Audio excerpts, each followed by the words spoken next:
गुरुदेव, मेरी जिज्ञासा है, यदि किसी मुनिहारी का या क्षुल्लक छुल्लिका की जब समाधि हो जाती है तो जिसमें हम लोग शामिल होते हैं, हम लोग का स्नान करना जरूरी है या नहीं? और इसमें जो उनका बोलते हैं मृत्यु महोत्सव हो रहा है, तो उसमें जो नाच गाना और सामूहिक समाज द्वारा भोजन होता है, उसमें जाना चाहिए या नहीं जाना चाहिए? यदि त्यागी व्यक्ति की समाधि हुई है तो उसके बाद एक लोक व्यवहार के कारण यदि स्नान घाट को गए हैं तो स्नान कर लेना चाहिए, क्योंकि संगी पंचेंद्री के जीव का स्पर्श होने मात्र से शास्त्र में स्नान बताया है।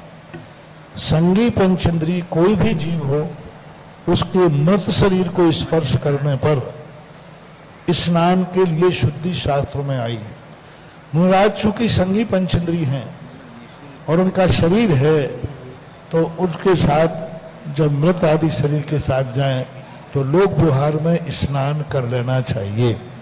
दूसरी बात है, समाधि आदि परिवार की दृष्टि से नहीं, सुआ सूतक नहीं लगेगा। सुआ सूतक लगना अलग चीज है और शुद्धि करना अलग चीज है। स्नान करने से बाह्य शुद्धि हो जाती है। सुबह सूतक किसी को भी नहीं लगेगा, मंदिर में भी नहीं लगेगा, आपको भी नहीं लगेगा।